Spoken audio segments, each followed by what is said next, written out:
Hindi na nabawi, no? Wala nang chance na mabawi or... This was during the pandemic. Pandemic lang. This was during the pandemic. Yung loan bank that called my wife. So nasa bahay lang. Tapos it happened midday. Tapos in the afternoon, we tried reporting it sa police station. And then dinirect kami sa NBI in Camp Crame. So after dinner, we went there till 3 a.m. Problema kasi ng hindi kami aware. Diba? Marami sa atin hindi aware. Sabi ko nga sa asawa ko, ba't ko binigay yung number one. Number two, you know, if hindi ka magbabasa Na mabuti. na mabuti, you would know it. Bigla ka na lang. Like even my role here, I have to know because I'm the PBI director. So I have to know what we're talking about. Bilang ang tinatalakay namin about cybercrime, about marami yan, malalim siya. Pero sila, nagkaroon ka ba ng idea kayo kung sino yung... Wala. As in, wala kahit ng Hindi NBI? Hindi nila matrace? Problema kasi, nalipat na yung na-transfer na yung money. So to trace it, you can't, hindi mo na ang habang proseso. Parang at the end of the day, yun lang yung masakit. Parang you just have to accept it. Kung pinagpasa Diyos mo na lang. Baka inisip mo, baka mas kinakailangan Basta mo. ba? Gano'n na lang. But So wala ka idea kung Pilipino ba ito or usually di ba meron ding... feeling ko kasi they know it. They know what to say. Okay.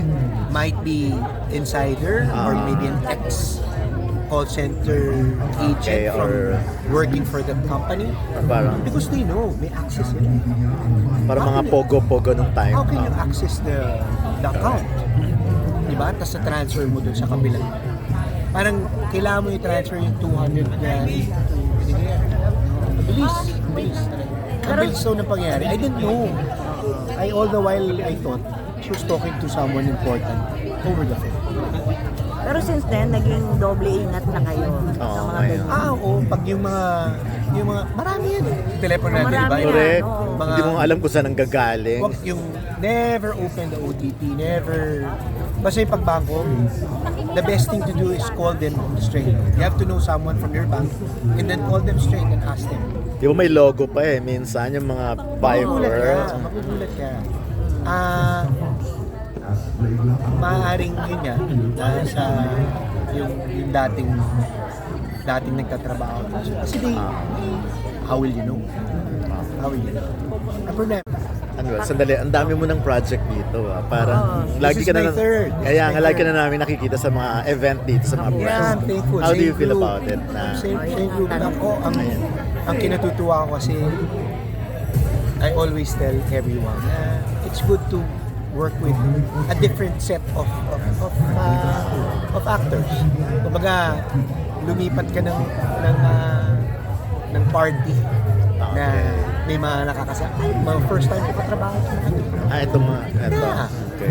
Even naman yung Yung mga last- dati. Sa bagay, yung pang third mo pa lang. Prinsesa ng City Jail, first time ko rin nakatrabaho yun. So, it's always good to, we're actors. Hindi naman kami magkakahawa, hindi naman kami. Mas gusto ko nga yung nakakatrabaho mo, nakikita mo yung galing nila. And they're very friendly people, they're very accommodating. Kumbaga parang, wala lang. Kaya ako yun doon, parang part of it already. Same with the production. So, sometimes pero, nandun pa rin naman yung isa. Okay, kasi, buti collaborative sila. They're doing, Pwede, we just did yung Hotel 88. That was shown here. Diba?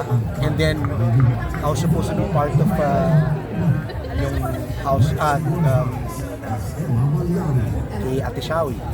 Pero yun nga, kasali lock-in kasi ka sila eh. So, negative. Ito, this, I prioritize muna natin ito. So anong feeling na pwede na talagang mag-crossover ngayon? Hindi katulad dati, Katulad exclusive. nung Well, in a way, mas gusto pa rin natin yung mga istasyon. Mas maraming magkakaroon ng trabaho, mas maraming mabibigyan ng hindi lang sa mga artista, but sa production, sa mga camera people, cameraman, engineer. Kaya lang, for me, parang nagkaroon din ng opportunity for everyone to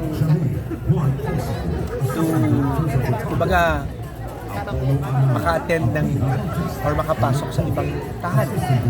TV5 is there, Kapuso is here. Nag-work ka na ba sa TV5? Hindi pa. Boss sa sa Talk and Text namin ni Rivot Martin. Si Guido Zabalier.